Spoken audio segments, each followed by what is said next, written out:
क्या बोले? अरे आई तो याद धर्म की,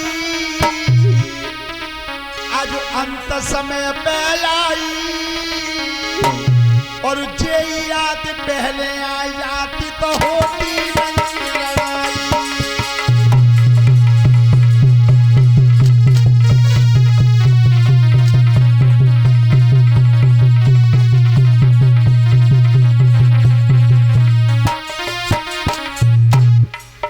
अरे आई तो याद धर्म की,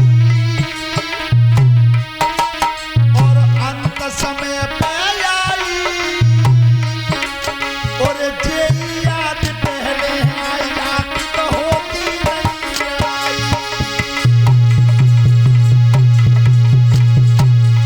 अरे होती नहीं लड़ाई भैया, होती नहीं लड़ाई, ये याद पहले आ जाती तो होती नहीं लड़ाई।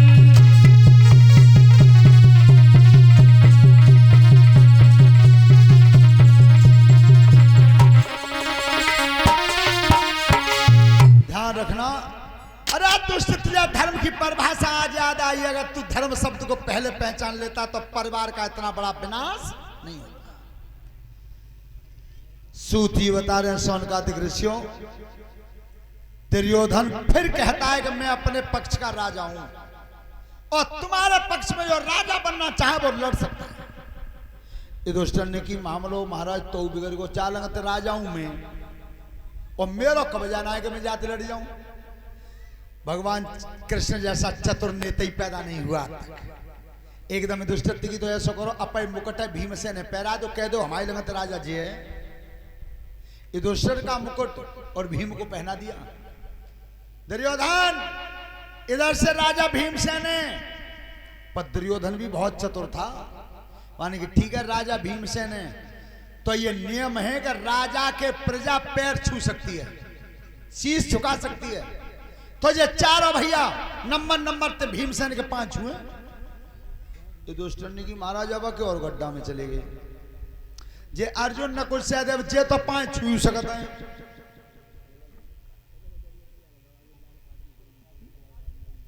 और काजी खेड़ा से ये शिव कुमार हैं, 100 रुपए का पुरस्कार है। परमात्मा लंबी आयु देता रहे, धन्यवाद। सूती बता रहे हैं जिस समय दुर्योधन और भीम दोनों का गदा युद्ध निश्चित हुआ, श्रोता बंधु तब तक बलराम आ चुके थे।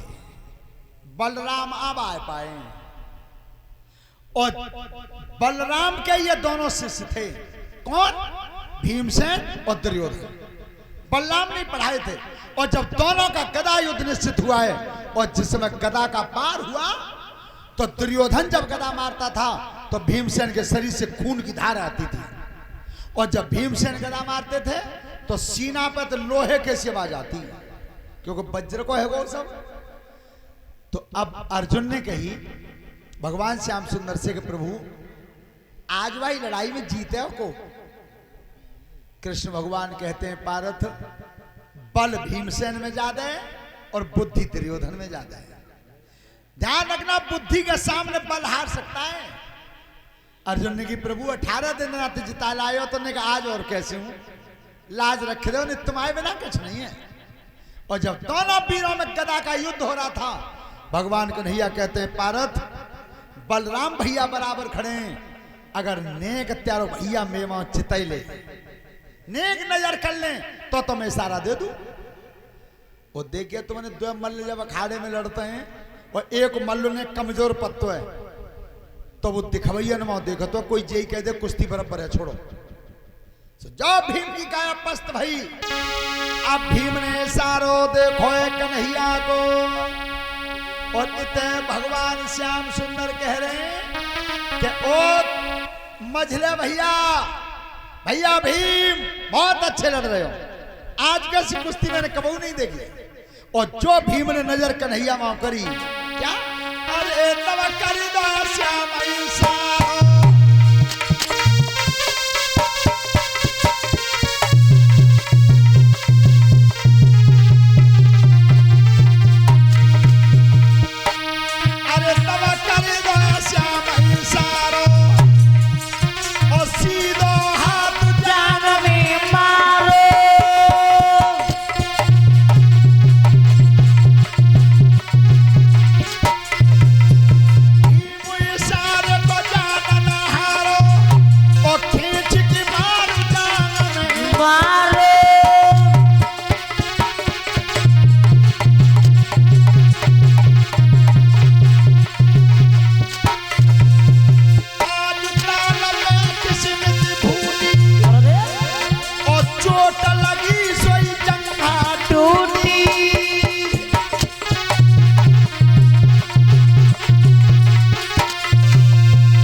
कन्हैया ने इशारा करो कि भैया भीम लड़ता तुम बहुत अच्छे रहे हो, पर इशारा दे दिया।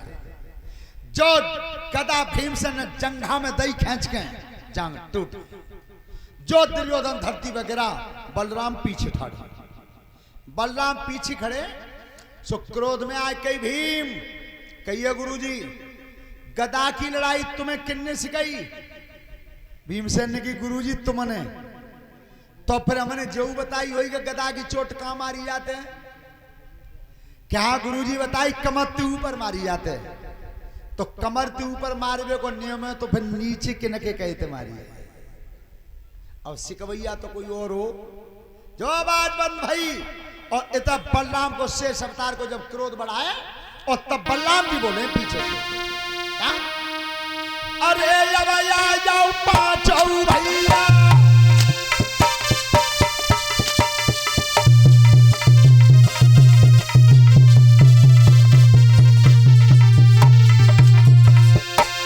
अरे अब जाओ पांचों भैया और संग मिया करुण चढ़ैया।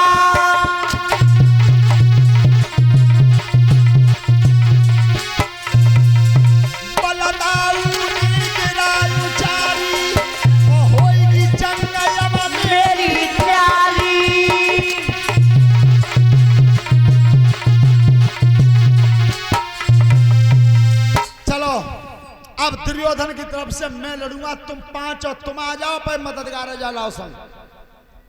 कन्हैया ने की मामलो ही बिगड़ गो। जैसे तैसे अब सफलता मिल पाई तो तक जे भैया आएंगे बीच में।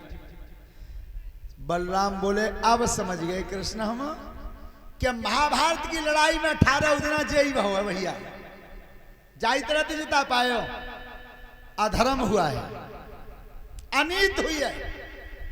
कन्हैया ने की दाऊ भैया ने मेरी सुन ले हुए, तुम्हें अनीत आज दिखी है, आज अनीत दिखी है पांडवों की तरफ से, और जब दुर्योधन की तरफ से मैंने अनीत रोजाना देखी है। तो मैं तुमसे यह पूछना चाहता हूं क्या जिस दिन 5 वर्ष की उम्र के भीमसेन को जहर खिला करके नदी में फेंक दिया, बाद में अनीत नहीं? जे 5 भैया लाक्षा ग्रह भवन में बसा दिए और रात में सोबत में आग लगा दी, तादन नीत नहीं? द्रौपदी को भरी सभा में खड़ा किया गया और जब दुशासन ने वस्त्रहीन काया की, तादन नीत नहीं? 16 वर्ष के अभिमन्यु को रण में घेर के मार दिया, तादन नीत नहीं? तुम्हें अनीत आज दिखी है? और दूसरी बात ये दाऊ भैया यहाँ तो होनो सो हेगो पर अपनो तो नहीं ख्याल रखो कि मोह है गए 18 दिन लड़ाई में तुम आयो तीर्थ यात्रा में, तू कोई अपने ही बासन निकाल ले हो द्वारे गाते नहीं। बाबूलम को तो देखो, बलराम जी क्रोध में तो थे लेकिन चले गए। अब ध्यान रखना दुर्योधन पड़ा रह गया। अश्वत्थामा कृतवर्मा कृपाचार्य 3 भारतीय अब लौटे। तो सबसे बड़ी बात यह है, सब श्रोता बंधुओं ध्यान से सुनना, जो 3 गए कहां थे सो जो अब लौटे।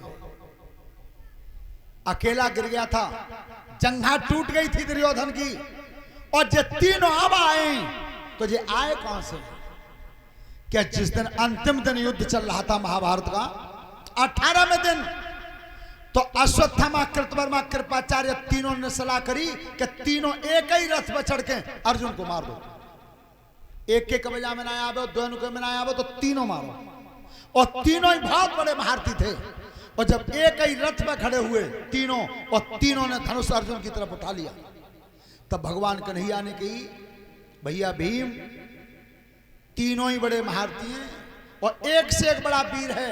अगर तीनों हथियार एक संग चल जाएंगे तो मैं जा अर्जुन को बचावे को काम करूंगा कि घोड़ा हाँकवे को? तो फिर प्रभु बताओ तुम क्या करें? क्या भीमसेन जिस रथ पे ये तीनों खड़े हैं बार रथ के नीचे तुम घुस जाओ, तुम चले जाओ।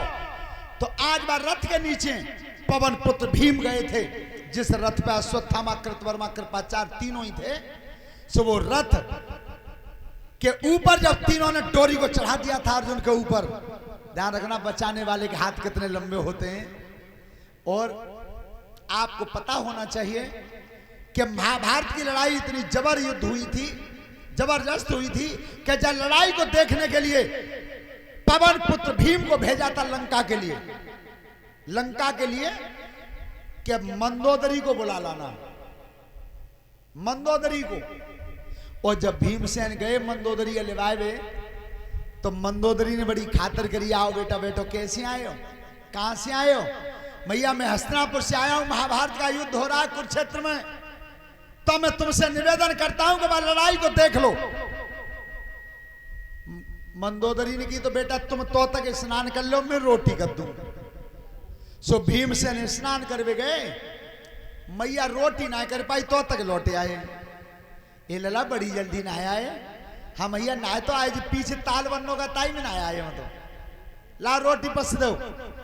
मंदोदरी को घमंड हुआ, भीम बेटा रोटी खा जाओ पे घरे लौट जाओ, हम का लड़ाई देखने जाएंगे, मैंने बिन बीरन की लड़ाई देखी है, सो तुम मेरे देवर कुंभकर्ण की खोपड़ी में पानी भर गया होता में नहाए आए हो, तुम बा में स्नान करके आए हो, मैंने बेबीरन की लड़ाई देखी है, त्याई का देखूंगी। भीमसेन ने कही कि कुंभकर्ण की खोपड़ी में पानी भर रहा हो जी, जा करके कही कन्हैया से कि प्रभु मंदोदरी ने मने कर दी, मने कर दी कि ऐसे ऐसे बीरन की लड़ाई देखिए ताकि खोपड़ी में पानी भर गया होता में तुम्हें स्नान करे आए हो, तो मैं त्याई लड़ाई देखने का जाऊंगी। भगवान ने मन में विचार किया कि घमंड हो गया, अहंकार हो गया, और जीवन में ध्यान रखना भगवान का भोजन ही घमंड है। वो रोटी नहीं खाता, न सब्जी खाता है, न त्याग कारे नोनों को रायतो पिए, वो केवल खाता है तो घमंड को खाता है। सो मंदोदरी को घमंड हुआ। श्रोता बंधु, अब पवन पुत्र भीम से कुरुक्षेत्र के मैदान में एक दिन 14वें दिन की लड़ाई में कन्हैया ने कही भीमसेन एक हाथी को पकड़ के उठा लो, और एक हाथी को पकड़ के लंका की सीध बांध के फेंक दो। विचार करो, लंका कहां ही और कुरुक्षेत्र कहां है? भीमसेन ने की प्रभु कैसी बात कर देते हो तुम, कहां हम ठाणे कुरुक्षेत्र में, कहां लंका है? भगवान ने गिना तुम्हारा कर्म है केवल फेंकने का। सो भीमसेन ने हाथी को सूंड से पकड़ के उठाया और घुमा के जिस समय लंका की तरफ मारा, वो मंदोदरी के आंगन में गिरा। तो वो कृपा किनकी थी? वो द्वारकाधीश कृष्ण की।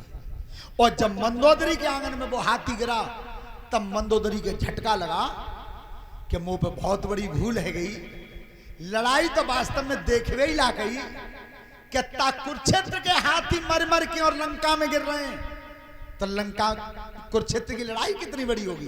अहंकार चूर हो गया, घमंड चूर हो गया। और आज वो तीनों वीर एक ही रथ में खड़े हुए थे, और तीनों का निशाना केवल अर्जुन था, अर्जुन। और तब भगवान कन्हैया कहते हैं कि मैं घोड़ाओं को हाँक रहा हूं, और तुम जब तीनों हजार रथ में खड़े हैं, तब रथ के नीचे घुस जाओ भीमसेन, अगर बचाना चाहते हो अर्जुन को तो जब नीचे घुसे थे भीमसेन, और तब करते क्या थे? अरे जब कोचू लखोए बाला दाई,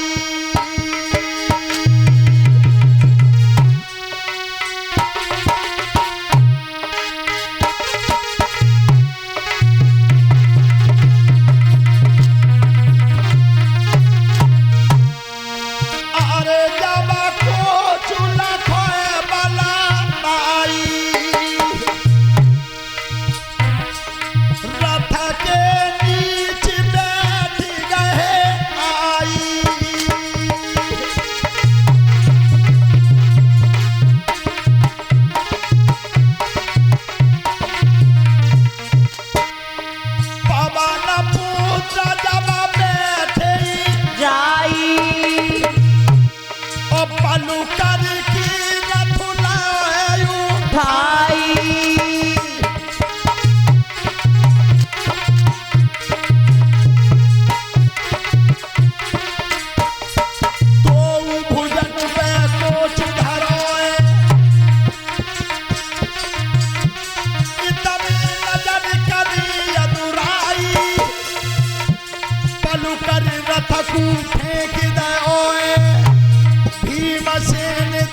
रथ को तीनों महारथियों सहित उठा लिया और जिसमें बल करके फेंका वो पर्वत पर जाकर के गिरे थे तीनों।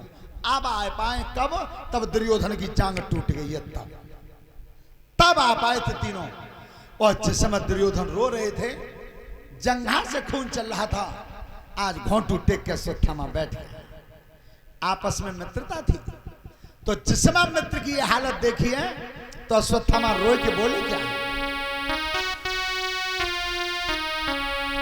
अरे जिनकी और करत पखेरु छाई, बेउनाई पुरुष रहे दुनिया